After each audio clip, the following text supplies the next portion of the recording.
èèyàn mi ẹ wò níbo ni kí n ti bẹ̀rẹ̀ ọ̀rọ̀ tí mo fẹ́ sọ yìí ná because mi ò mọ ibi tí mo ti fẹ́ bẹ̀rẹ̀ ṣẹ́rẹ́yìn tẹ́ bá ń wo fídíò yìí tí mo máa play fún yín tẹ́ bá wá ń gbọ́ ọ́díò yìí lọ́ndẹ̀ kẹ́ wá máa fi etí yín yẹn kẹ́ fi máa mọ ẹni tó ní ohùn yẹn kẹ́ fi máa mọ pásítọ̀ tí ó ní ohùn yẹn ó mà ṣe o níbi tí àwọn sílẹ̀kùn yìí ti ń sọ fún pásítọ̀ pé kí ló tiẹ̀ ṣí ẹ gan o lè ṣe kíní kan ní ẹ wo ẹ má jẹ́ kí n fi gbogbo ẹnu sọ ṣọ́ọ̀ṣì tẹ́yìn lọ nìyẹn àwọn pásítọ̀ tó ń pray fún yín nìyẹn o òun làwọn ló ṣe fi ta káìtì káàkiri ẹ wo mi ò ní sọ̀rọ̀ jù bẹ́ẹ̀ ni ẹ wo èmi kàn gbọ́dọ̀ rí pé kẹ́ ẹ má bọ́ sọ́wọ́ wọn ẹ̀yin tẹ́ bá tẹ̀ ti bọ́ sọ́wọ́ wọn Olúwa kó yín yọ ẹ̀yin tẹ́ bá tẹ̀ fẹ́ gbọ́ náà wẹ́ ìṣèwẹ́ ojú yín á tó là àníṣẹ́ mo sì ń tẹnu mọ́ pé ìgbà tó jẹ́ lómi bá máa ṣí amú àdá àfi gé pásítọ̀ ẹ̀ lórí ni ẹ wo ẹ wá lọ gbọ́ nǹkan tí pásítọ̀ sọ àti nǹkan tí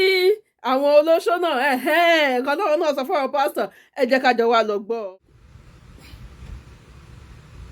No problem Ọlọ́run máa bá ẹ wá jẹ̀ ní o ṣùgbọ́n mo mọ̀ pé ó máa rí jẹ̀ níhùn náà Ọlọ́run àtúbọ̀ wá jẹ̀ níhùn yẹn sí ní agbára Ọlọ́run àdúrà wa máa gbàlẹ́ ọ lórí bí o sì gbàgbọ́ pé àdúrà wa lè gbà àdúrà àwọn pásítọ̀ rẹ̀ ó máa gbàlẹ́ ọ lórí tí wàá rí jẹ̀ níhùn lágbára Ọlọ́run. Thank you, God bless. Ó dáa púpọ̀ ó ṣe púpọ̀ tẹ̀lé ìfẹ́ ọkàn rẹ̀ Olúwa ṣeun Olúwa máa bá mi ṣe ọ̀nà rẹ̀ ní rere èmi gan ò lè bá ẹni tí kì í ṣe ní ẹ̀mí ní ilé bá rìn ẹni tí ò yẹ nǹkan tí bá ń ṣe tí ò bá understand so nígbà tẹ̀ ti jẹ́ pé ẹnu rẹ ló ti wá yẹn ó free o Ọlọ́run máa ṣe ọ̀nà rẹ ní rere kò sí problem ó ṣe púpọ̀. Thank you, God bless you. ẹ má sọ fún mi pé ṣe nǹkan tó fẹ́ ẹ sọ fún mi cancel or no cancel nǹkan tí mo fẹ́ gbọ́ nìyẹn wọ́n dẹ̀ ń bá yín ẹ̀dẹ̀ ń ṣe bíi pé kìíní ẹ sórí bíi kìíní. sórí bíi kíni bàbá wa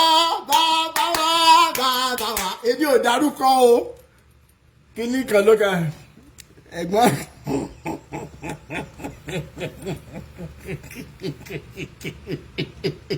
wọ́n sórí bíi kéèmù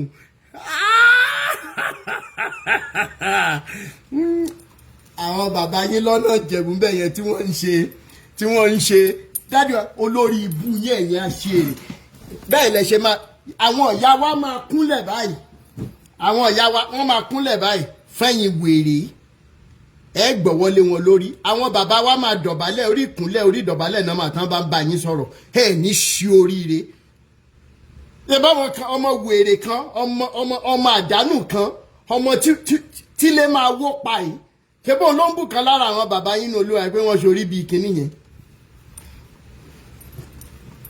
èmi ò dárúkọ èèyàn kankan o ẹ̀ẹ́dẹ̀ gbọ́ nǹkan kan lẹ́nu mi kí n replay tí n bá replay kí n tiẹ̀ ẹgbẹ́ yìí tẹ́ bá wà lórí Facebook tẹ́ bá fẹ́ bá wa dá sétò ẹ sáré ṣe WhatsApp message sí mi ní +234 YouTube family Facebook family if you. Rotimi ẹ replay. mi replay ẹ play látọ̀dọ̀ yín YouTube family Facebook family ẹ jọ̀ọ́ tẹ́ ẹ bá fẹ́ bá wa dá sétò +234 8092906250 +234 8092906250 lẹ́ máa há ẹ̀mí sí. ẹ má sọ fún mi pé ṣe nǹkan tó fẹ́ ẹ sọ fún mi cancel or no cancel nǹkan tí mo fẹ́ gbọ́ nìyẹn. wọ́n máa be renewed yẹn wọ́n ní kẹ́ replay pé kẹjọ. ẹ sọ fún mi cancel or no cancel nǹkan tí mo fẹ́ gbọ́ nìyẹn. wọ́n dẹ̀ ń bá yín ẹ̀dẹ̀ ń ṣe bíi pé kìíní ẹ sórí bíi kìíní. orí Jésù lórí ìtàwá orí Jésù lórí ìtàwá máa máa tẹ̀yìn lọ́rùn mọ́lẹ̀ àwọn èèyàn máa bọ́ àwọn èèyàn máa ṣe kí ni wọ́n máa bọ́ èmi ò dárúkọ ẹ̀yin lẹ̀ ń dárúkọ o èmi ò mọ̀yàn kankan o èmi kàn ń ṣeré tèmi ni o. ó dáa púpọ̀ ó ṣe púpọ̀ tẹ̀lé ìfẹ́ ọkàn rẹ̀ Olúwa ṣeun. ó yá Sugar Lee tó lẹ́yìn like àpòkò lẹ̀ bá sókè ó yẹ sáré bá mi gbó sókè 2 minutes ẹ jọ 2 minutes. ó yẹ mọ́ bí. lórí which other account nìyẹn wo nìyẹn. mo ní main account tí màtẹ́yìn máa fi ń sọ̀rọ̀ mo kàn ní pé ó show account no fund. ṣé lórí account èlé. kì í ṣe léyìí o lórí account tẹ fi ń ṣe live yìí. kí lorúkọ account ti bí yẹn. ẹ jẹ́ kí type ẹ̀ fún sí comment section. alright ẹ ṣe. miss wumite. miss. mo ti type ẹ̀ bẹ́yìn. ṣé kìí ṣe pé bóyá ẹ post nǹkan kan tí ò dáa. mi post anything na ṣé mi kọ́ ni mo àwọn akọ́dọ̀ kọ́kọ́ lọ follow yín ní Facebook nígbà tó ń report. torí rísì tí mo ṣe ń sọ bẹ́ẹ̀ ni wípé ṣé ẹni tí n bá jí láàárọ̀ ń gbà mí tí wọ́n bá gbé àwọn friends mi wá tí mo rí tóbìnrin kó cleavage àti dísítà lórí kìíní mi ìfẹ́ wò mọ́ ń blọ́ọ̀kì ni. kí ló dé ìyàwó lé ni mí kí ló ṣe rí tẹ̀fẹ́ wò ṣé kí gbọ́yàn mi pamọ́ tí bá fẹ́ jáde. no kì í ṣe ẹ lè sílẹ̀ lórí ẹ̀rọ ayélujára kẹjọ rẹ mi èmi ò rẹ. ok máa lọ wò ẹ sẹ́ndì ẹ̀ sí mi. no bóyá nǹkan tó ṣẹlẹ̀ ni pé bóyá mo fẹ́ block ẹni tó ṣerú nǹkan bẹ́ẹ̀ yẹn mo wá lọ mistakenly. ó ti tán. ok ó ti yé mi ẹ̀yin lẹ́ ń bá mi ẹ ṣáà sẹ́ndì ẹ̀ sí mi ẹ lè sẹ́ndì ẹ̀ sí mi nínú WhatsApp náà DM. tẹ́ bá ti send ẹ̀ sí mi nínú díẹ̀ máa lọ check ẹ̀ so that máa wo bí profile yẹn ṣe rí bóyá mo ti ṣe mistake. àfàjà náà ni ẹ ṣe mi ò fẹ́ jí kí n mọ̀ wo orú nǹkan bẹ́ẹ̀ ṣé ẹ mọ̀ pé àpọ́n ni mí ẹ̀ ń ṣóye yín. jẹ́ kọ́lọ́run máa judge mo ní ọlọ́run yìí náà la máa sọ táyé tó bá fi pa iye jẹ́ ọlọ́run yìí ni kò sí wàhálà. okay all right. pastor ti kọjá yẹn wọn sí mi máa wọrí mi bá fún yín gist. all right no problem ẹ jẹ́ kí n jẹ́ kẹ́lòmíì sọ̀rọ̀ torí time thank you so much sure daddy ṣe wà bẹ́ẹ̀ thank you so much. so gbogbo ẹ̀yin tí ẹ̀ ń rí mi lórí TikTok tẹ́lẹ̀ tẹ́ ẹ̀ rí mi mọ́ bóyá nǹkan tó fà nìyẹn ẹ má bínú ẹlòmíì kan dẹ̀ lè post ẹ̀ without ṣe kinní kan but ojúmọ́ rí bí gbogbo ara lóògùn ẹ̀ Déjì dédédédédé no Àlàkẹ́ mo ń bọ̀ sà mo ń ṣe ní ṣísẹ̀ntẹ̀lé ni Àlàkẹ́ no Wẹ̀mí bí iṣẹ́ wà ń bẹ̀ Wẹ̀mí bí ẹni láti ọ̀mí ìtò. hello sir.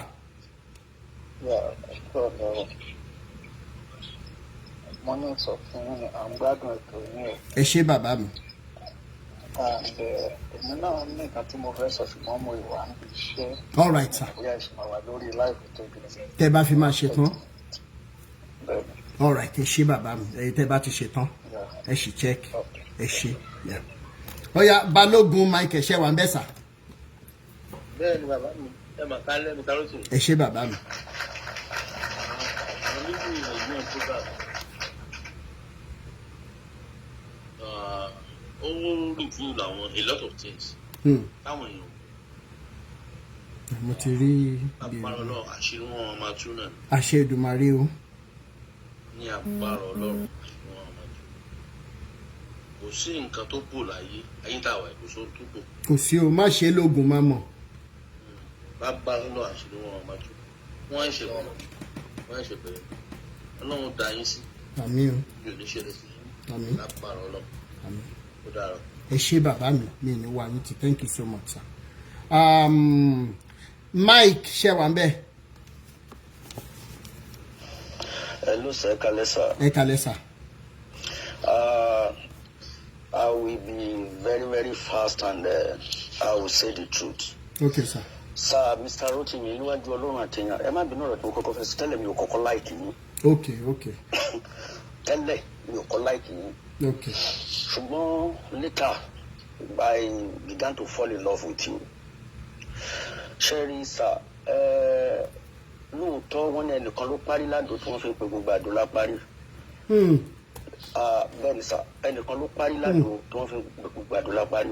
tẹ́ bá wo inú bíbélì dáadáa nígbà àwọn Elijah kankan yẹn wòlíì Báálì náà wà. ṣùgbọ́n ṣé fẹ́ jẹ́ kí n sòótọ́ fún yín Mr. Rotimi níwájú Ọlọ́run àtìyàn I love you ṣùgbọ́n jẹ́ kí n sòótọ́ kan fún yín lálẹ́ I'm a pastor too. okay.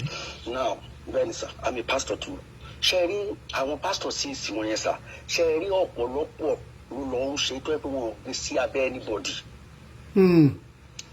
bẹ́ẹ̀ ni sà kì í ṣe gbogbo wọn ò gbé sí abẹ́ anybody nítorí pé ẹ wò ó kò sí irú àwọn èèyàn kan sì wọn ní kó olúwa ní kó má dúró sí abẹ́ nìkan olúwa ní kó má dúró sí abẹ́ nìkan nítorí kó má bàa máa control wọn kó má bàa máa wádìí wọn wọn á lè ṣe tó wù wọn wọn á lè ṣe tó fẹ́ wọn á lè ṣe tó wù wọn then ṣe rí ẹ̀sà Mr. Rotimi ẹ jẹ́ kí n sọ tòótọ́ fún yín sà ṣe rí tí àwọn obìnrin gan ń fà nínú ọ̀rọ̀ yìí pọ̀ sà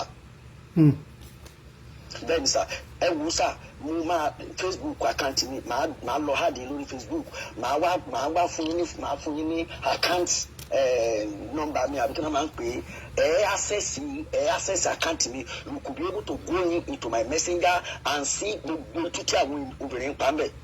wọ́n fẹ́ bá yín sùn. bẹ́ẹ̀ ni mo sọ fún yín. Tú wọn láṣìírí ẹ̀yẹn screenshot ẹ̀ sẹ́mi kémi gbé wọn sáyé. èmi fúnra mi màá fún yín ní àkáǹtì mi. mi nídìí àkáǹtì yẹn ẹ̀yẹn kan screenshot yẹ ẹ̀jẹ̀ ẹ̀dẹ̀ fún mi ní picture àwọn obìnrin screenshot ẹ̀jẹ̀ ń gbé wọn sáyé because this nonsense must stop. ẹ ṣe sà ṣe rí tó bá jẹ́ anybody tó bá jẹ́ ìránṣẹ́ Ọlọ́run I don't care orúkọ tó gbèrú tó bá ti ń ṣe nǹkan tó burú Ọlọ́run máa tú wọn láṣìírí. òótọ́ mo sọ fún yín sà you see èmi mo lè tẹ́lẹ̀ mo kẹ́ pé mo sọ fún yín mo ní tẹ́lẹ̀ mi ò kọ́ láìkì yín mo wá jókòó pé ẹ wá náà tí màá yìí ń ṣe yìí Ọlọ́run ló mọ̀ ọmọ gbé wọn kalẹ̀ láti máa ṣe kí ní àwọn nǹkan tó ṣẹlẹ̀ yìí mi ò tó wẹ́ anybody I live in America so kò sí nǹkan tó mo fẹ́ dùn pẹ̀lú ìrọ̀fẹ́ Kristi sáà bó ṣe ń bá yín sọ̀rọ̀ yìí mo ní orphanage school tí mi ò dẹ̀ jáde lórí internet wàá gbowó lọ́wọ́ anybody torí pé bàbá mi kú nígbà tí mo wà lọ́mọdún kan àtọ́jọ́ kan so ìyá mi dẹ̀ rí aṣẹ́gìtà ni so mo jìrà I was like 10 years old kó tó pé wọ́n ṣe circumcision mi kì í ṣoògùn ìdílé o kì í ṣòro ìdílé o ìyá mi ò lówó tó máa fi ṣe ni o so gbogbo wọn yẹn lèmi náà rò okay fine mo ní charity ohun tí mo ràn ọ tí mo ń fún àwọn opó ní nǹkan. ṣé CAC pastor lẹ́yìn àbí Anglican àbí bọ́m̀bẹ̀. ẹ ṣe daddy I am a CAC pastor. Okay. I will tell you the truth I can give you my account number. kò dẹ̀ sí ọmọ ìjọ fún máa ń sọ gbangba ọmọ ìjọ tó bá ní mo tòun fún òru kó jáde kó sọ àbí mo tòun fún àbí mo fìràn gbowó lọ́wọ́ anybody kẹ́ni ẹ jáde kó má bòbí kó sọ ní gbangba. ṣé get point mi sí sá ṣé rí ọ̀pọ̀lọpọ̀ CAC pastor mi ọjọ́ kan mò ń sọ mo ní kó bẹ̀rẹ̀ látọ̀dọ̀ olórí wa kákọ̀ wà ní conference kan wá lókè o kí olórí kọ́kọ́ bọ́ṣọ kó wá ní kí gbogbo àwọn ìránṣẹ́ kó sọ lójijì pé kí gbogbo ẹ̀yin ìránṣẹ́ Ọlọ́run tẹ̀wá mi kí kálukú máa bọ́ṣọ ẹ̀. ẹ rí ọ̀pọ̀lọpọ̀ wàhálà tó máa ṣẹlẹ̀ ẹ rí ọ̀pọ̀lọpọ̀ ìbàntẹ́ olóògbé ní ara ẹlòmíì. kí wá ló dé tẹ̀yìn CAC pastor sọ̀rọ̀ sókè. ẹ ṣe sà ṣe mọ̀ pé àwọn kan wà mẹ́tọ́ ẹ pé kọlọ́run kó ṣàánú wa ni ṣe understand point mi sìn so nínú Bíbélì wíwèlú sọ pé ó ní ìlú kékeré kan wà ọkùnrin tálákà kan wà bẹ́ẹ̀ ó ní ìlú kan ńlá kan wá gbógun ti ìlú yẹn ó ní ọkùnrin tálákà yìí sì fi ọgbọ́n rẹ̀ gba ìlú rẹ̀ sílẹ̀ ó ní akẹ́gbọ̀n ọgbọ́n rẹ̀ ohun rẹ̀ ò sì tókè nítorí pé ó jẹ́ tálákà get point mi sà so ṣe rí àwọn tó ní sọ̀rọ̀ ní o sọ̀rọ̀. but òótọ́ sísọ ò wà restricted sẹ́nì kankan. ẹ ṣe Rotimi ṣàmù pé àwọn kan wà tó ẹ pé tó bá tẹ̀ sọ wọ́n lè sọ pé ṣe ló ń gbowó lágbádá ṣe ló ń gbowó tẹ̀mẹ̀dù ṣe rí sà ẹ má jẹ́ sọ ṣe rí nínú babaláwo náà àwọn ìké wà ń bẹ nínú àfà àwọn ìké wà ń bẹ nínú àwọn wòlíì ẹlòmíì ò tẹ kì í ṣe wòlíì sà ṣe rí ẹlòmíì wà tó ẹ pé ó ti mọ̀ pé. ẹ dúró ná bàbá mi ẹ dúró ná. Prophet AG Lawal wọ́n lo platform wọ́n fi sọ ní tùbínú pé Prophet Olúalọ simple question náà béèrè lọ́wọ́ ẹ̀ tó fi sá lọ sọ́dọ̀ lọ́ọ̀yà another person náà kí lorúkọ máa ń yí àwọn náà sọ Àdàbà Síónì wọ́n sọ gbéyàwó ẹ̀ jáde pẹ̀lú àwọn ọmọ ibi tí wọ́n bá wà ó tún wá lórí láyò tún lọ ṣe birthday when the mother of the woman is in serious agony and pain. Kí ló dé tá a rí gbogbo àwọn kinní ṣé mọ̀ pé reason tó ṣe rí báyìí bàbá mi ni wípé àwọn tó yẹ kó máa sòótọ́ wọ́n sọ wípé kò kàn mí o òun ló jẹ́ kí CAC bàjẹ́ débi tó bàjẹ́ dé àsìkò tá a mọ̀ wá wọ́ gbogbo yín lélẹ́yìí tẹ́ fi mọ́ sọ̀rọ̀ sókè by force. Tó bá yẹ pé lóòótọ́ lẹ́jì ṣe Jésù tẹ̀dẹ̀ mọ̀ pé lágbára. How can you be presenting Jesus to church members pé Jésù lágbára ó ń ṣe kinní kan ó ń ṣiṣẹ́ ìyanu báyìí yet ẹ̀ ń bẹ̀rù àwọn bàbá kan torí pé ẹ fi pé wọ́n lógún. It is not done. You cannot be there. In fact, irú nǹkan bẹ́ẹ̀ ó yẹ kí wọ́n máa arrest yín ni because it is confusion of the environment or the society. Ẹ máa forúkọ Jésù tí wọ́n sẹ́nu nǹkan tí ó lágbára ẹ̀yìn àwa sásẹ́yìn ẹ̀ nílé sọ̀rọ̀. So bàbá mi ẹ lọ fọ́ọ̀mù conglomeration àbí kí náà ń pòyìnbó yẹn. Ẹ lọ fọ́ọ̀mù gúrùpù ẹ̀yin tẹ́ gbóòtọ́ dání. Ẹ sọ̀rọ̀ sókè. Èmi ti ń sọ láti 2018. Ìjọ tó lọ́n bá gbà fún wọn kan ṣe nǹkan fún mi kan ṣe. Ṣé máa ń wí síbẹ̀ kàkú síbẹ̀ ni?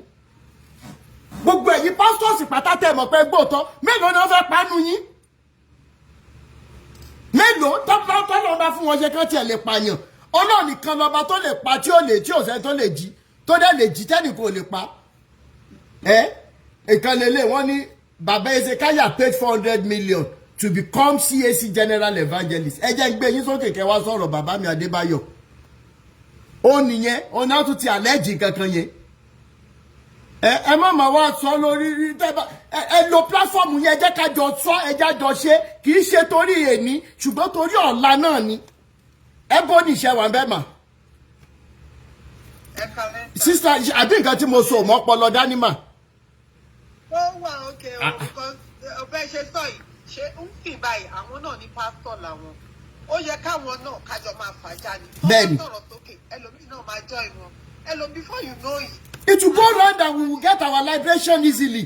Àwọn ọmọ wọn ò ní kó sọ́wọ́ wọn. Ìfún gan gbogbo ọ̀rọ̀ lẹ́yìn sọ yìí ó yẹ kó máa rí ó yẹ kí pension yẹ kó máa reduce lára everybody. Tábà ti rí àwọn tó ń pera wọn ní pásítọ̀ wọ́n ní olè ló mọ ẹsẹ̀. Ẹsẹ̀ ò lè tọ́ lórí àgbẹ̀ ẹ̀dí. Lọ sí CAC ká lọ máa sọ because bẹ́ẹ̀ so àwọn ni wọ́n mọ̀ most of them wọ́n lè lead wa to pé okay o ibi tá a lè rí sí lélẹ̀ ibi tá a lè rí sí lélẹ̀ ibi tá a lè bá sọ̀rọ̀ lélẹ̀ wọ́n gbogbo wọn kàn án ṣe ibi ní pastor ibi ní kíní kan we don't want to know pastor or no pastor ibi ní kíní kan eléyìí dá eléyìí ò dá ẹ mọ̀ tẹ́lá fẹ́ bá wa ṣiṣẹ́ wọ́n join hand bá wa ṣiṣẹ́ kí gbogbo wa jọ sọ̀rọ̀ sókè èyí tó sọ pé gọ́ọ̀mẹ̀ntì èyí kò sọ náà kan wọ́n ní gọ́ọ̀mẹ̀ntì gọ́ọ̀mẹ̀ntì olè àtolè so kí ló fẹ́ ṣe kò sí nǹkan tí gọ́ọ̀mẹ̀ntì fẹ́ ṣe because gọ́ọ̀mẹ̀ntì gangan àwọn gan ní ìṣòro ti gọ́ọ̀mẹ̀ntì gan tí wọ́n ń bá tù kò sí nǹkan tó fẹ́ ṣe ṣé rí àwọn lórí ọ̀rọ̀ àwọn pásítọ̀ tó ń ṣe dáadáa tó ń lé àwọn obìnrin tó ń lọ bá wọn ní borí bá wí o ṣé tí rí èmi ò bìlífù pé kọ́lọ́n kó má dà wá láàmú mi kọ́lọ́n má dà wá láàmú kó má fà wá láwọn tó máa mú wa lọ́wọ́ tí kò sẹ́ni tó máa jókòó tí kò rí lókè sí òun lọ sínú nọ́ọ̀sì ọkọ mi máa ń sọ̀rọ̀ kan ó ní sí èèyàn kan tó bá sọ pé òun ní òògùn torí ibi tó bá jẹ́ pláyà ló kọ́kọ́ rí àbí ámà tó ń kọ́kọ́ gbà mọ́ náà ó ní gbogbo òògùn yẹn ó máa fọ̀ máàtì ni oògùn ò ní ṣiṣẹ́ kò ní rántí pé òun ní òògùn kankan tó ń fẹ́ pé ókè sí òun drive lọ ìwọ náà drive wá báṣì mi ó wá ní wípé o fẹ́ yọ òògùn kan nínú mọ́tò fọwúyẹ́ so ẹni tó wò wípé òkè sí o jẹ́jẹ́ ẹ ló jókòó kí ló jẹ́jẹ́ ni pásítọ̀ jókòó kí làwọn obìnrin yẹn wọ́n lọ bá wọn most of obìnrin gan ṣẹ́rí orí wọn ò pé I'm sorry to say o orí most of obìnrin wa orí wọn ò pé kí ni nǹkan ṣe torí iṣẹ́ pé torí kínní kò ń ṣe sweet torí ẹ̀ lọ́lọ́ ṣe yan ọkùnrin fún oníkálukú ó dẹ̀ wá ayé dẹ̀ ti dáńsì tọ́pẹ́ ò bá bẹ́ẹ̀ lọ́rùn ẹ go and pay for the man outside èmi ò wá mọ̀ bóyá ẹ̀rọ máa ní àwọn pásítọ̀ náà olúwa ní kí n fẹ́ yín mọ́mì olúwa ní kí n fẹ́ yín wọ́n á máa fọwọ́ kàn wọ́n lára forward àwọn obìnrin ló gbéra wọn ló fara wọn lé wọn lọ́wọ́ o because tí wọ́n bá lọ bá wọn ọkùnrin ò ní wá sínú yàrá ọkọ ẹ̀ in fact tó bá lo nǹkan kò ní ṣiṣẹ́ kò ní wá sínú ilé ẹ̀ kó wá fà ẹ̀ kò sí nǹkan tí pásítọ̀ yẹn lè lò kò lè ṣiṣẹ́ but nítorí pé ṣẹ́rí most of obìnrin ó lè rd ojú kòkòrò àìnítẹ́lọ́rùn offering yẹn wọ́n jọ fẹ́ máa ná ni àwọn fẹ́ di ìyàwó àwọn náà fẹ́ di mọ́mí jí o. láìmọ̀ nǹkan tó ju mọ́mí jí o gan rí ibi tí mọ́mí jí o wà. bẹ́ẹ̀ni mọ́mí jí o tó jẹ́ wípé kò lè sọ nǹkan tó ju òun rí most of àwọn èèyàn wa àwọn obìnrin tó ń ṣẹlẹ̀ ní society nowadays ṣe rí àìsí ò bá ti ní ìtẹ́lọ́rùn. Adébáyọ̀ Nelson ẹ jẹ́ bá mi send request. Kò sí nǹkan tó lè ṣe fún ẹni tí ò bá ti ní ìtẹ́lọ́rùn kò sí kó máa gé orí fún kó fi ṣe pẹpẹ súpù fún ó sì máa lọ ṣe ṣìnà yẹn ó máa lọ ṣe ṣìnà yẹn wọn ò dẹ kí ẹ ṣàbùkù àwọn obìnrin kan wà wọn ò tiẹ̀ kí ẹ wọn ò yàn wọn ò mind wọ́n wò wípé tí bá ṣe ṣáà rẹ̀ ni mo fi ṣe ni and it's not done. Èmi mọ̀ wípé lágbára Ọlọ́run gbogbo bẹ́ẹ̀ ṣe ń ṣe làálàá yìí kíkiní yìí kó lè smooth kó lè da Ọlọ́run á kúkú gbà fún mi Ọlọ́run á máa tì yín lẹ́yìn ni.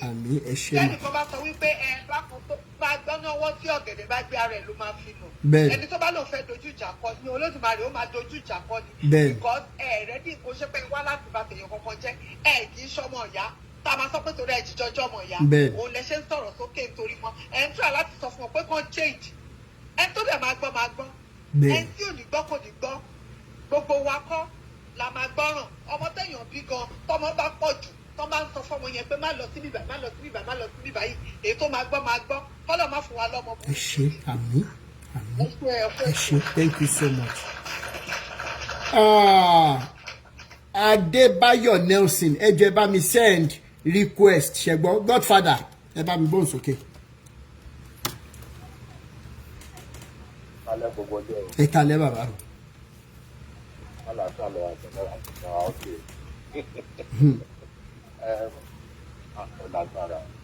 ṣẹ̀rídádé tó sọ̀rọ̀ lásìkò ẹ̀ tọ́jú àwọn pásítọ̀ nípa àwọn obìnrin kan ọ̀fẹ́ wá bá àwọn ní ìlọ́tọ̀ ìdílé lọ́wọ́ as a pastor or prophet or whatever ẹni ẹ̀ jẹ́ you always say that.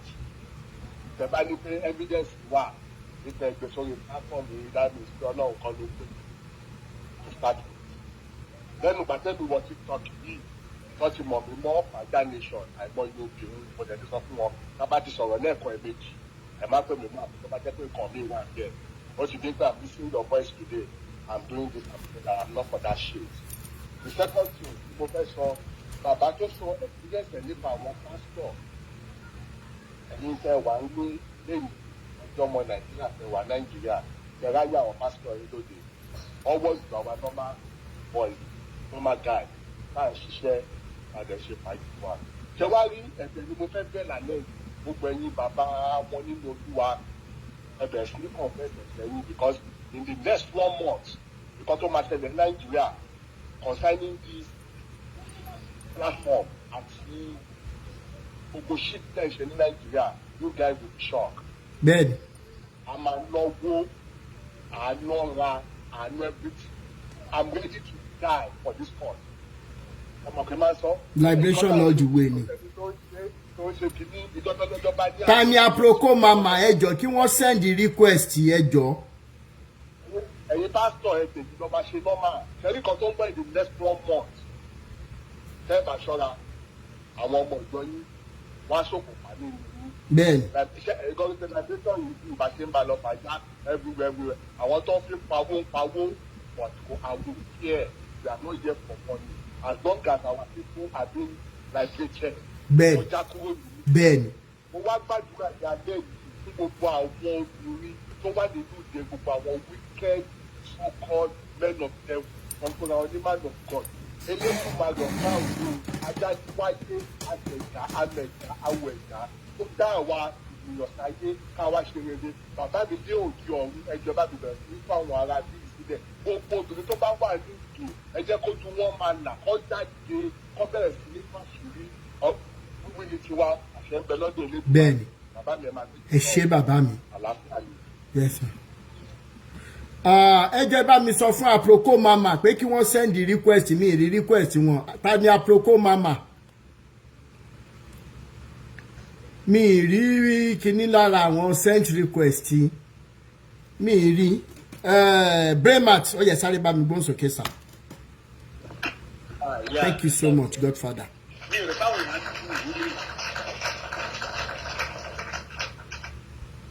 mo rò pé àwọn èèyàn dídì really understand ibi tá à ń navigate lọ pẹ̀lú movement yìí. This is a movement to deliver our people from bondage of religion, stroke love and humanity. Ibi tá à ń lọ gangan bus stop wise love and humanity. Bẹ́ẹ̀ni. Àfẹ́kẹ́ anybody máa wá sórí platform yìí kó a máa fi style máa ṣe ṣẹ́wọ̀n ẹ̀gbẹ̀gbẹ̀ fún wa. Àfẹ́ ṣẹ́wọ̀n ẹ̀gbẹ̀gbẹ̀. Àfẹ́ gbogbo all those fucking style. We don't worry. Àti káàkiri ẹ ti rán wa lọ́tọ̀ ẹ ti rán wa lọ́tọ̀ everywhere. Àti ní bó ṣe ń lọ. We are delivering our people from that fucking bondage of religion completely, totally, and with anything. To lè mú yàn padà sí normal and the right sense there. That is this movement. Kò ń jẹ́ pé bóyá kẹ́nìkan máa rántí ọ̀ kẹ́nìkan á pa àwọn kan. Ẹ̀yin tẹ́ ẹ ti mọ nǹkan tó ń lọ, tẹ́ ẹ ti mọ ibi tẹ́ ẹ bá dé. Ẹ lọ síbẹ̀ yẹn lọ tún bẹ̀ sí náà. Àti kóra wájú síwájú ilé ẹ̀sìn. Àti kanlẹ̀kùn ẹ̀sìn. Àti sílẹ̀kùn ẹ̀sìn. Àti wọnú ìjọ ẹ̀sìn. Àti súnmọ́ pẹpẹ. Àti káṣọ ní pẹpẹ. Àti ní gbogbo tó wà lábẹ́ ẹ̀sìn. Ẹ fẹ́ máa fi style. Ẹ fẹ́ máa fi wọlé sí wàhálà. Ẹ fẹ́ máa lọ sí ẹgbẹ̀gbẹ̀ fún wa. No! àṣerun ẹgbẹgbẹ mọ́. Don't wonder. By the way, what is the aim, objective of religion? In the aim and objective, it's just only one 5 pillar. Mystery, comparative, argumentative, divisible, and delusion. That is only thing. The one bẹ́ẹ̀ kò sí nǹkan tẹ́fẹ́ mú jáde bẹ́ẹ̀. Tó bá ti ka Bible from Genesis to Revelation, nǹkan tó fẹ́ bring out, nǹkan tó fẹ́ achieve bẹ́ẹ̀, òun ni bí Jésù ṣe ascend sí ọ̀run. Bá ṣe kàn má pẹ̀lẹ́bù, bó ṣe fi ìṣù àkàrà kan bọ́gbà ènìyàn. Gbogbo àwọn miracles ẹ ló fẹ́ gbé sórí. Tó bá lọ sínú Kùránì bí ó sùn bá ti sọ̀kalẹ̀ láti ọ̀run. Tó wá bá Muhammed tó jókòó sí lórí òkè. àti bó ṣe fi máàtì fò lọ sọ́run. Nǹkan tó fẹ́ kà mú bẹ́ẹ̀. Bí Muhammed ṣe ń gbẹ́sẹ̀ kan tó rí 10 mile in a feet. Nǹkan tó fẹ́ kà mú bẹ́ẹ̀ nìyẹn. After you climb that wà á lọ sí comparative. Wà á bẹ̀rẹ̀ sí máa feel superior. Wà á máa believe person tiẹ̀ ló dáa. Ó dájú ti kejì lọ. Ẹ̀sìn kejì ló dájú tiẹ̀ lọ. Ẹ máa bẹ̀rẹ̀ feel self superior within common man-made religion. From there, ẹ máa lọ sí bus of argumentative. Ẹ máa bẹ̀rẹ̀ sí máa argue. Ọmọ ìyá méjì abẹ́rẹ́ sí máa bára wọn jà lórí ẹ̀sìn. Lẹ́nìkan mẹ́ẹ̀ tó fi make owó.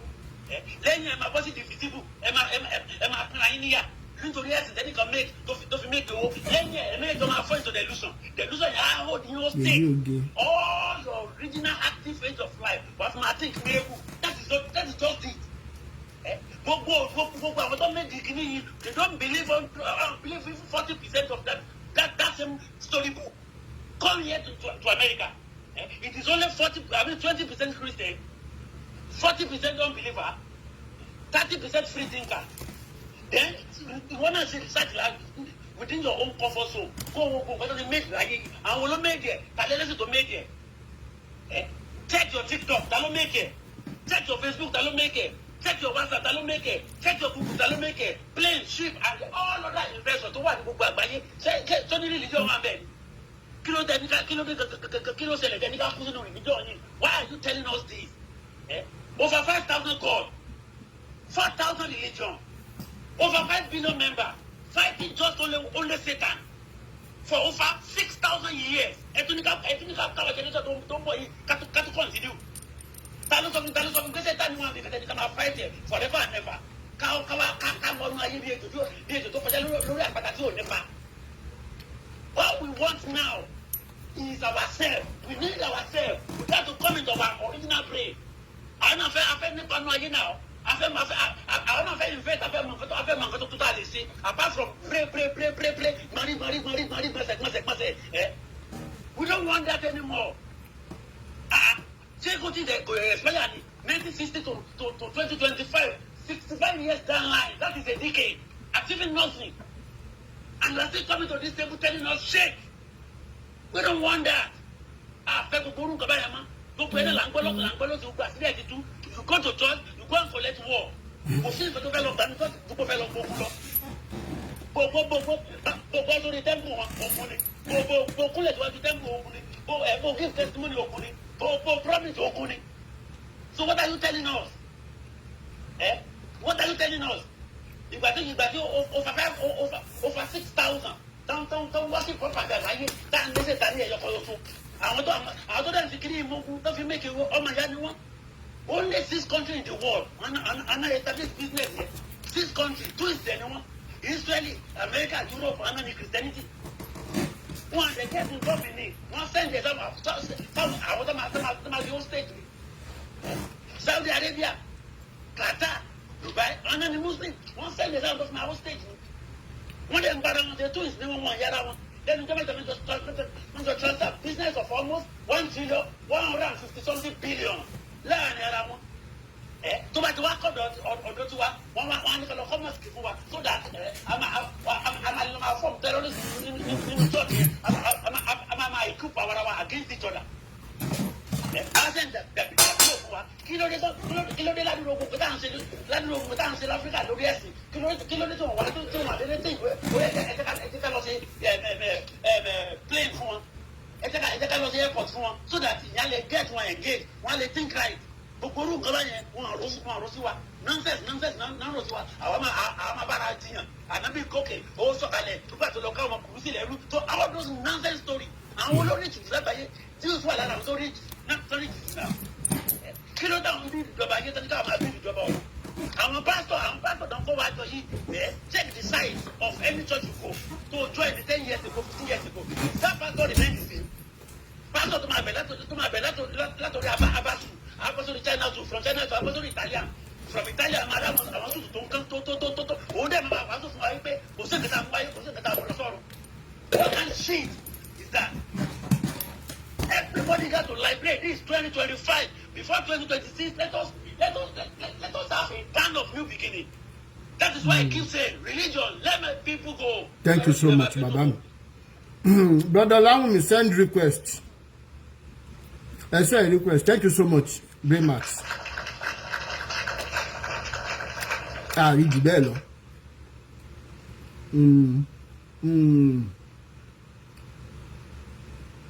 Now,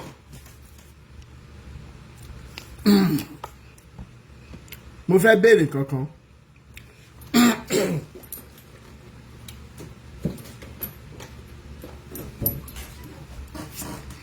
Ọlá, ẹ má gbàgbé, we want to talk about family.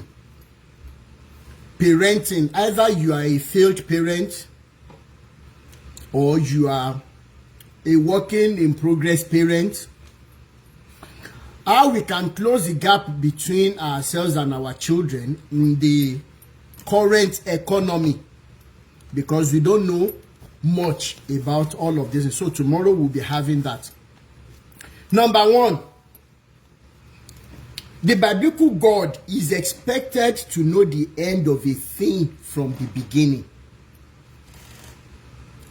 So nígbà tó bẹ̀rẹ̀ sí ní dáwọn áńgẹ́lì, ara àwọn áńgẹ́lì tó dá ní Lucifer, and please forget all the jargons tí Daddy Mike Bámilóyè ń ṣe tán fi bà wá láyé jẹ́ pé èṣù níwo lórí ó ṣe.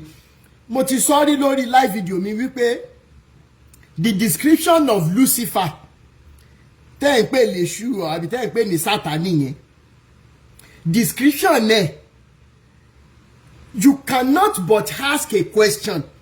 If the biblical God knows the end of a thing from the beginning, then expectedly ó yẹ kó ti mọ̀ pé bóun ṣe ń dá Lucifer yìí o tó ń lo beautiful stone, wọ́n ní ìtàn náà mi ìmọ̀ mi fẹ́ describe ẹ̀. Ìwọ tó wà ní church tó jóbìnrin, ó yá mo tẹ Sátánì mọ́lẹ̀, mo ṣe kinní kan, tí Sátánì yẹn bó ṣe gbàdúrà ìtàn yẹn, tí Sátánì yẹn bá kan lẹ̀kùn ẹ̀ wàá ṣe 10 rounds kó tó mọ̀ pé Sátánì ni. Yet biblical God created him so specially.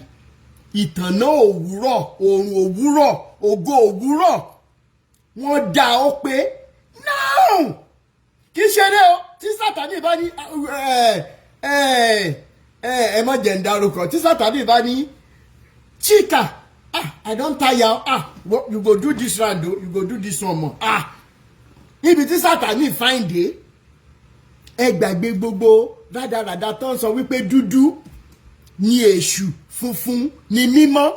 Ibi tí wàhálà wa gan ti bẹ̀rẹ̀ nìyẹn. Now if the biblical God knows the end of a thing from the beginning, what brought about this Tom and Jerry biblical God and Satan running after one. Ó wá bá ṣe wá pọ̀ tó bí gbogbo churches ṣe wá pọ̀ tó. Ó yá wá bá mi pèsù. Nígbà tẹ́ṣù yẹn náà tún wá àbí bàbá lẹ máa sọ tí Sátánì yẹn wà ní ọ̀run. Ó wá ń bá ẹlẹ́dàá ẹ̀ pò. Ẹlẹ́dàá ẹ̀ yẹn tàdẹ̀rò wípé biblical God máa ń ní spare part lọ́wọ́ gẹ́gẹ́ bí àwọn car manufacturer. Pé ó ní spare part wọ́n pé ìwọ Sátánì yìí ó ní mi lára gbẹ̀ lọ́wọ́ kan ni. Because with the breath of his nose ó yẹ kó lè ṣe ó yẹ kó lè mẹ́rin tó dá ọ̀run àtayé in 6 days. Sátánì wá ṣòro fún láti lè remold gẹ́gẹ́ bí Jeremiah 18 bí amọ̀kòkò yẹn ẹ wo bí tí wọ́n wá fi story yẹn bá yí wa jẹ́dé ní Africa. So my question is, if the biblical God mo kàn bẹ̀rẹ̀ ní o fáyé pastor tẹ wà nulẹ̀, if the biblical God, and don't forget that Sátánì yìí Lucifer ni olórí àwọn akọrin ògo, òun ni olórí àwọn akọrin yín tán bá láwọn gba inspiration àdìkọ̀ yẹ yín. So ta ló ń jẹ́ bẹ́ẹ̀ náà ẹjọ́ ẹ bá ń wá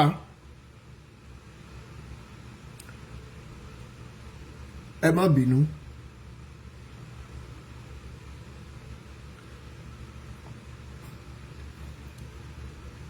Àwọn fake profile yẹn ni. Bá tẹ̀ fílẹ̀ kó tiẹ̀ gbọ́ lábàárí bó ti pè ló lè bẹ̀ yẹn. Bá tẹ̀ fílẹ̀ kó bá lábàárí orí ẹ̀ kó tó. Okay, so mo wá ń béèrè sìn lọ́wọ́ ẹ̀yin Christians, ẹ̀yin pastors, pé if the biblical God knows the end of a thing from the beginning, it's a simple question. Why the creation of Lucifer that later became his sworn enemy, and yet he couldn't do anything to it? Ẹ lọ máa rò wò. Light up. Ó yẹ bá mi gbóhùn sókè. Ẹ kálẹ́ RD. Yes ma. Ẹ kálẹ́ o, everybody on the platform. Gbàjọ́ Gbàjọ́ mo gbèdé lọ́fẹ̀ẹ́ ní ìwòsàn. Truth and humanity forever. Gbàjọ́ mo gbèdé. Ẹ bá wa bèrè lọ́wọ́ púpọ̀ ṣe ń kú lọ sí hòtẹ́ẹ̀lì ká ó kú mọ̀ pé kò tó ń ṣe nìyẹn. Bẹ́ẹ̀ni. Instead of parishes tó ń ṣí káàkiri wọ́n á pè kan prayer land. Ẹ kú sọ fún wa pé ẹ fẹ́ máa lọ tọ̀ síbẹ̀ torí iṣẹ́ tẹ̀ lọ́ ń ṣe ń bẹ̀ nìyẹn. Cross fucking ṣé TikTok ò ní blọ́ọ̀kì mi? Ẹ má jẹ́ kí wọ́n blọ́ọ̀kì wa. Cross socket. Wọ́n lọ ń gbéra wọn gùn bẹ́ẹ̀ ni. Òun náà lọ sí báyìí fa etí pásítọ̀ yìí yẹn tó báyìí fọwọ́ tọ̀ ọ́ ní mú yàn wọ́n kan ló fọwọ́ tọ̀ ọ́ mú fọwọ́ gbà. Ẹ náà sori bí orí ìkíní yẹn wọ́n lọ cross bí di A1 success. Wọ́n ti ṣe yẹn lọ bẹ́ẹ̀ sọ tó kórìí kí.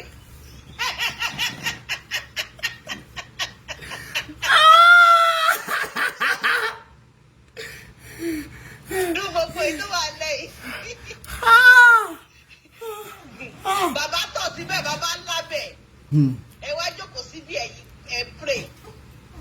Gbogbo prayer tó ṣe láti jọjọ tó bá invent anything ẹ mọ̀ pé òyìnbó ló máa ti kọ́kọ́ recruit wọn ni àwọn dọmídọ̀pẹ̀. Àjẹmbá yín sọ ẹ̀ ló ń láró ní ó ṣe kínní. Humanity comes first. Liberation here is forever. We will continue to speak on it. Bẹ́ẹ̀ni. We will continue to liberate our people. Orí wọn máa là. Gbogbo kíní tó fi dè wọ́n mọ́lẹ̀ ó máa bàjẹ́. Wọ́n máa bàjẹ́ àwọn èèyàn máa bọ́ bẹ́ẹ̀ ni. A máa fún wọn ní ìgboyà everyday. Owó tẹ̀ ń rí gbà yẹn tó ń jẹ́ kẹ́ máa lọ misbehave káàkiri yẹn ó máa tán. We so much love and tó bá ti fún yàn Mr.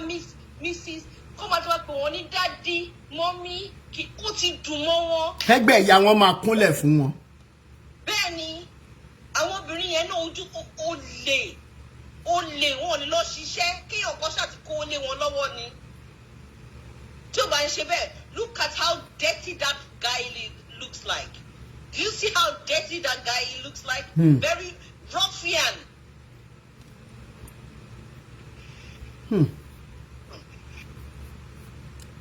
Wọ́n wá lọ káàkiri àwọn tí wọ́n lè lajú gbójú sókè máa wò yín, wọ́n á máa sọ fún Ọlọ́run wípé Ọlọ́run wò yín. Come talk to everybody.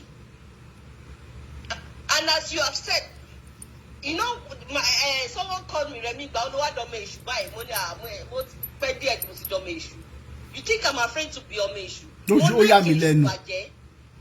Do you know how handsome èṣù is? Go and watch. Tí ó jẹ́ pààyàn kankan nínú Bíbélì wọn yẹn. Go and òyìnbó ṣe film ó ṣe Lucifer.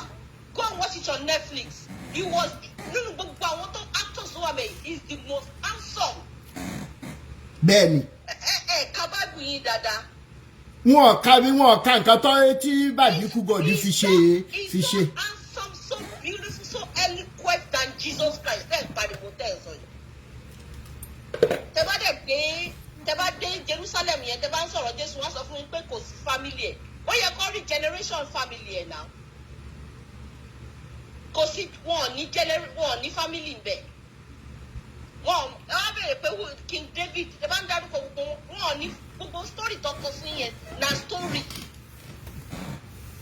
We will continue to tell you that story if you go to Jerusalem or whatever they are.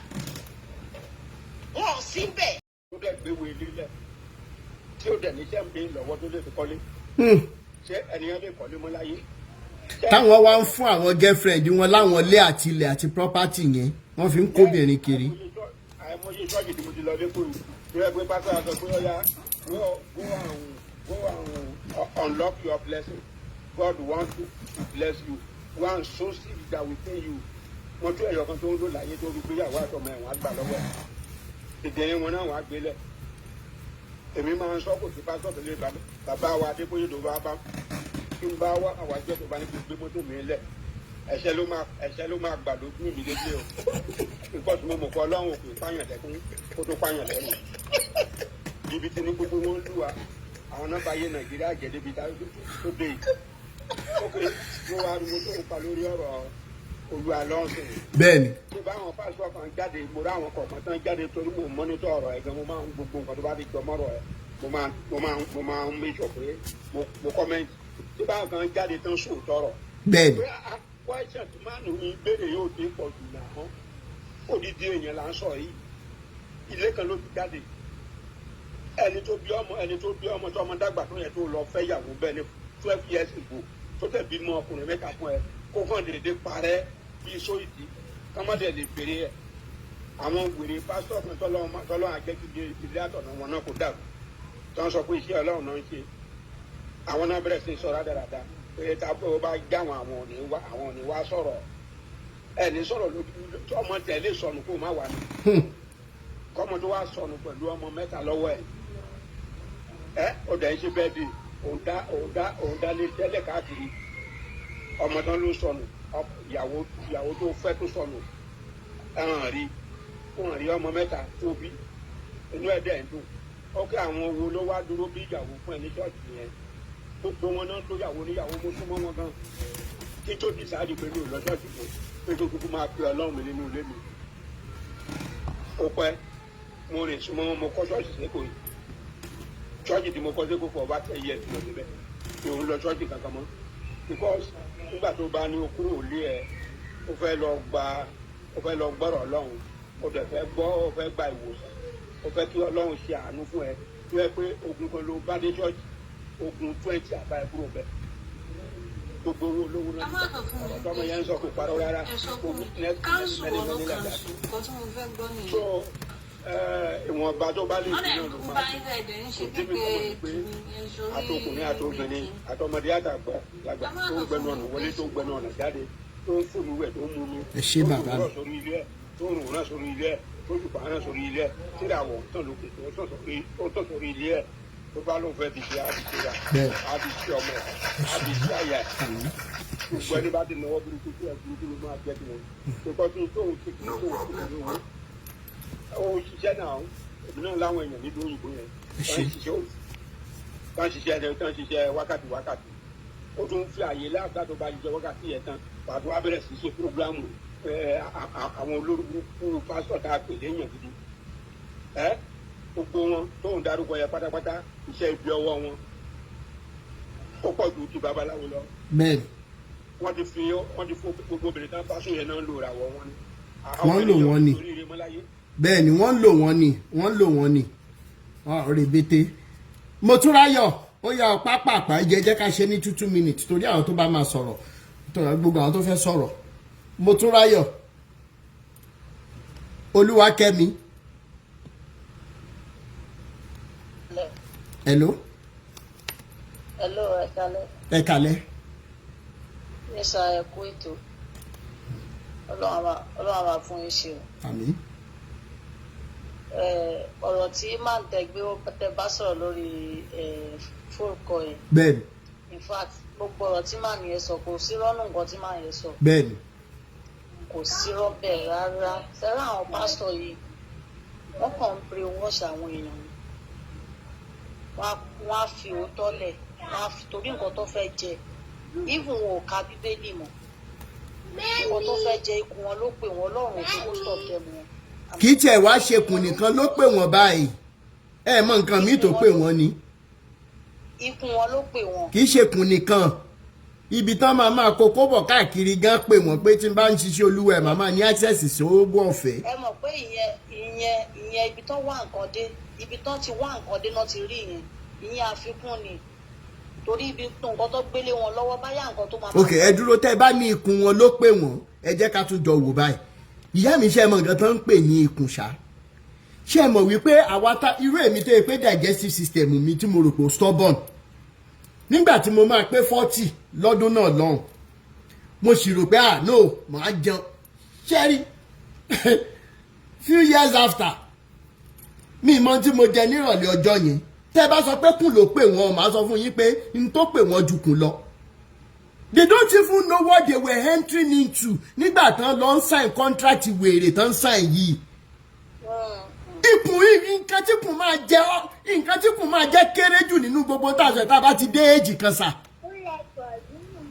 Tẹ́ máa jẹun tán ní ẹlòmíì age 30 ní digestive system ẹ ti weak. Bẹ́ẹ̀ dẹ̀ lélẹ̀ àwọn bàbá wa bóyá even at the age 40, 60, 70. So tí mò ń sọ ni wípé wọn kì í ṣe ebi ló pe ẹlòmíì àádá ayé lẹlòmíì iná fi tẹ ẹlòmíì ẹ jẹ́ kí n wá fún wa ní nǹkan kan ìyá mi torí inú mi dùn fún tẹrọra sọ yìí ìwọ tó jẹ́ wípé òun mí easily please I want everybody to listen to this it is very important you can breathe you can take in oxygen you can breathe out you can expel your carbon dioxide without stress. Bá ṣe ń bára wa sọ̀rọ̀ yìí o ò nílò support kankan. Number 2 you can eat you can have access to whatever nutrient tí body ẹ bá ní true oúnjẹ tó bá jẹ wọn ò fi pipe sí ẹ lọ́nà fún o wọn ò fi sí ẹ ní imú. Do you know that I have seen somebody who carries his heart in a sack? ẹ̀yin gbádùn mi. Ó sọ pé o lówó pé o ṣàfẹ́ lówó o fẹ́ lówó. Now I've seen somebody who carries his heart in a sack, in a small bag. I have seen people who go for dialysis every 2 weeks, every 3 weeks. O lè rìn easily. So many things that we take for granted ni mo ń sọ yìí mo ti sọ̀rọ̀ àwọn tí wọ́n bí àṣàfọ́jú rí pé afọ́jú lẹ́ni wọ́n bí bí afọ́jú ni kò ní wàhálà. Have you ever thought of àwọn tó lójú rí tí ìjàmbá kan ṣẹlẹ̀ sí wọn tí wọn dẹ̀ lè lójú yẹn mọ́ wọn ò mọ ewé mọ́ wọn ò máṣọ tí wọ́n wọ̀ mọ́. I am talking about different things that we take for granted. Now, ó wá débì kan, ojú kòkòrò wá gbé dọ́dọ̀ àwọn pastors yìí. ojú kòkòrò gbé dọ́dọ̀ àwọn bàbá àwọn oníṣẹ̀ṣe èké náà máa láwọn ṣoṣo lẹ̀ wọ́n jẹ́ kíní kan lọ́mú nǹkan báyìí wá. Ó wá béèrè pé tó bá ṣe tán bí èlò gan ló expect. Wọ́n ní àkọ́rí 10 million wàá rí 20 million kábíyèsí títóbi rẹ̀. Ó wá fẹ́ tẹ́lẹ̀ òun palàpalàpá. Have you taken into cognizance the prices of àwọn digestive àwọn systems tí mo mention? Have you thought about it? Have you ever imagined tí wọ́n bá ṣe fún ẹ tán tó di wípé ìkan lára àwọn tí mo sọ yìí ó bẹ̀rẹ̀ sí ní ṣe é ó yàwó kẹ́yìn ayé ẹ̀ ni wọ́n gbé ẹ sórí social media last ni. We are not grateful for what we have. We are only running about the things that we want to use to oppress our neighbors. Ṣebí pastor kan lọ́lọ́run gbọ́wọ́ wa bless yìí. Tó dẹ̀ appreciate ẹ̀ ìyàwó tún gbé fún láàárọ̀ ọjọ́ kejì èló dẹ̀ lówó yẹn. Kí làwọn pastor yìí ń wá kiri tí wọ́n ń bayé aláyé jẹ́ bá ń bèrè lọ́wọ́ ẹ mọ́ bá nà wọ́n pọ̀pọ̀ ọ̀rọ̀. Kí lẹ̀yin àfáà ń wá kiri gan-an? Kí lẹ̀yin oníṣẹ̀ṣe ìkà èké ń wá kiri? And maybe we need to talk about ẹ̀yin tẹ́ ẹ bá mọ iwájú ayé àárín ayé ẹ̀yìn ayé ẹ wá sọ fún wa wípé irú association tó wà nínú owó tá à ń sọ yìí àti human blood and human body parts come on establish that relationship. Ká mọ̀ sọ fún yín pé olórí ibú tí ó sunkún kíkorò gbẹ̀yìn ayé ẹ̀ ní gbogbo yín. Association wo ló wà nínú obìnrin tẹ́yìn pásítọ̀ ń bá sùn tẹ́ ẹ̀ ń nu abẹ́ wọn tẹ́ ẹ̀ mú akátífù lọ. Ẹ má ti jẹ́ sọ̀rọ̀ débẹ̀ nǹkan tó fẹ́ bọ́ lẹ́nu mi ń sìn ìyá mi ẹ sáré bá mi round up. Tí ò kì í ṣe kun nìkan ló pè wọ́n rọ ayé àti tí wọn ò mọ̀ ló ń pè wọ́n. Ẹ wo Ọlọ́run á ṣàánú wa pẹ̀lú ọ̀rọ̀ àwọn pásítọ̀ yìí. Rálí títí ó tún gbé mi lọ fà gan. Bọ̀ nǹkan tí mo kàn mọ̀ ni pé àṣírí àwọn pásítọ̀ èké ò ní ipò. Then sẹ́rí ti máa lo olú alọ́tẹ̀sọ̀ yẹn. Sẹ́rí most of àwọn pastors tó yẹ kán jáde wọ́n mọ òótọ́. Wọ́n mọ nǹkan tó ń ṣẹlẹ̀. Sẹ́rí àwọn tó ń jáde yẹn àwọn tó ní confidence tó yẹ pé ọwọ́ wọn mọ́ díẹ̀ làwọn tó lè jáde ẹ sẹ́rẹ́ àwọn tó jẹ́ pé the same thing ni wọn ò ní lè bọ́ta ẹ wo bí CAC ṣe tó as a whole kó má lè sí even ṣe gọ́ọ̀mẹ̀ntì kò gbọ́ nǹkan tó ń sọ yìí ni odidi èèyàn là ń wà ìyá àti àwọn ọmọ ó yẹ kí gọ́ọ̀mẹ̀ntì lè pe máàlù yẹn pé níbo ni àwọn fámìlì ẹ wà kò possible kí pásítọ̀ wà láì ní ìyàwó wọn nínú CAC wọn ò ń gbàgbọ́ wọn ò ní ordain wọn as a pastor níbo làwọn wá gbé ìyàwó tí wọ́n sí for 4 years. Wọ́n á gbé jáde sẹ́ ìyá mi ẹ lọ fọkàn balẹ̀ àbó òun àbáláàrú á wà jáde ẹ ṣé ìyá mi thank you so much amen thank you. Lisida collections ṣe wà ń bẹ̀ wọ́n ti drop Wemi B ṣe wà ń bẹ̀ Wemi B ṣe wà ń bẹ̀.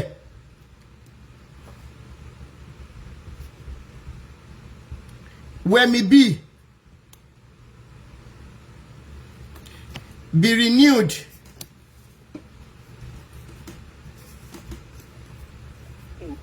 My dear brother. Ẹ wo.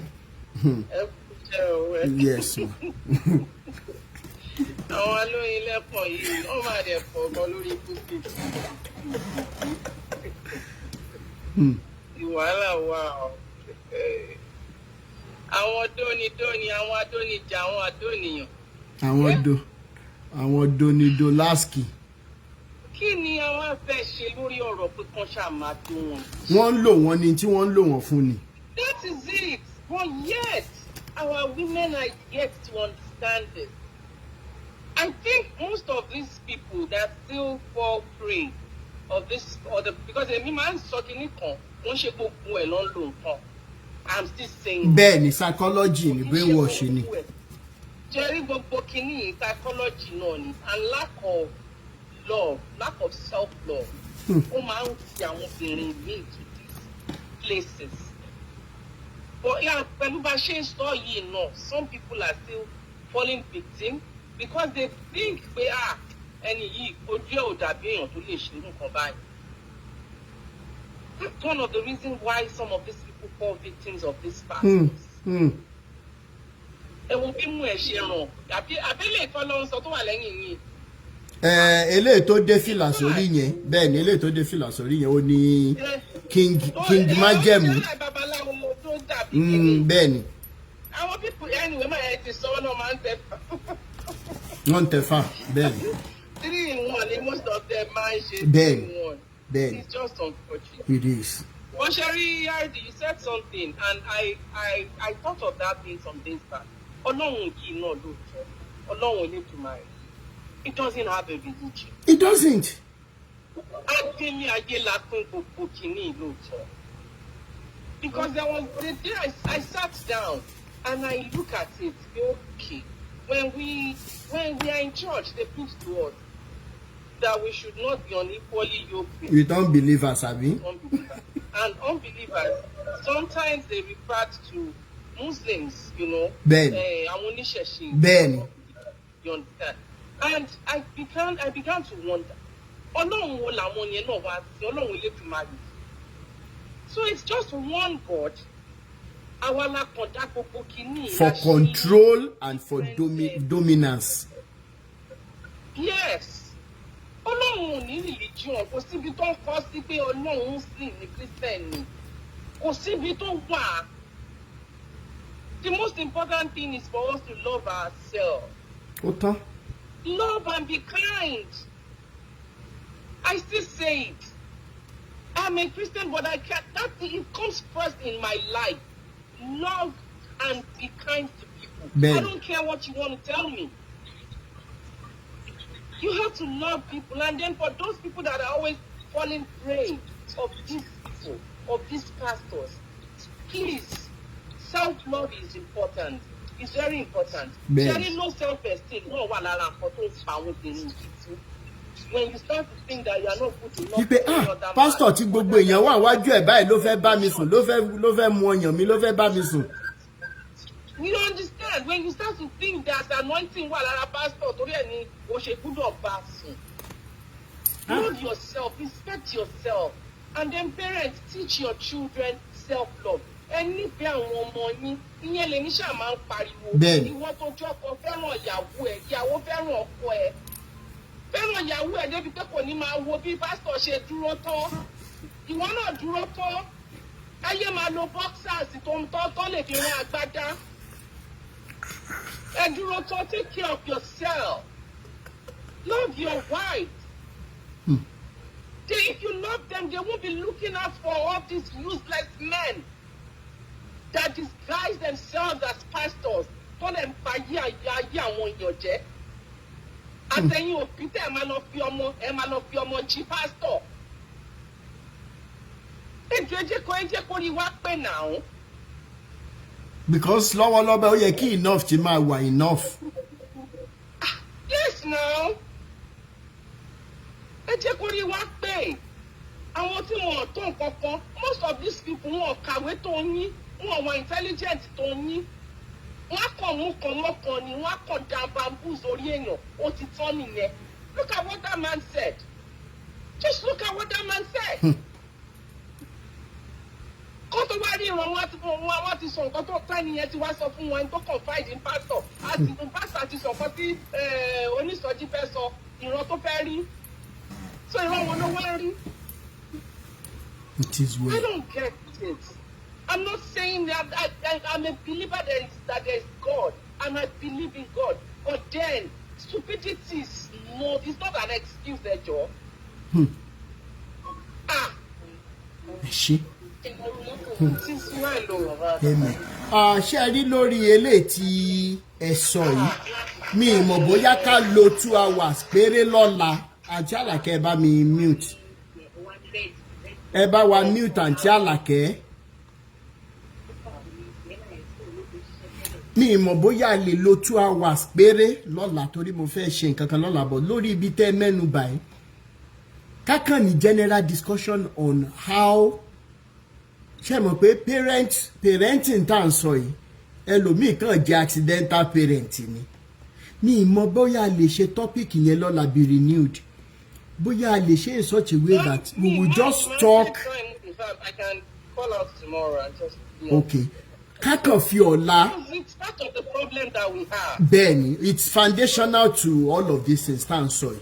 Bóyá kákan fi bára wa sọ̀rọ̀ as parents, ọ̀nà wo la lè gbà fi nífẹ̀ẹ́ àwọn ọmọ wa.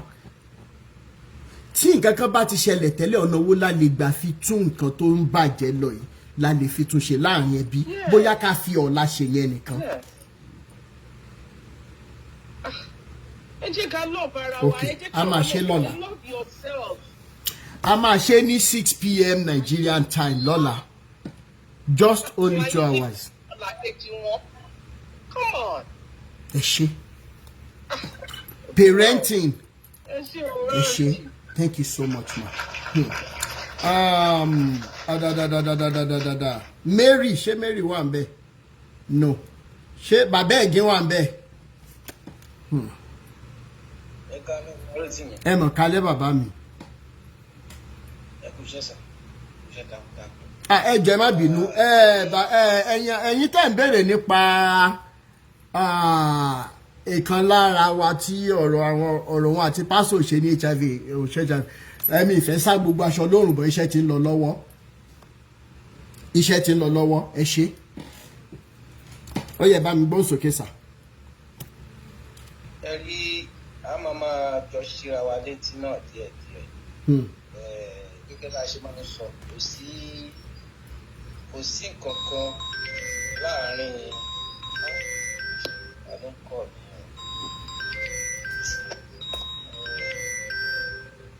sorry sir. Yeah.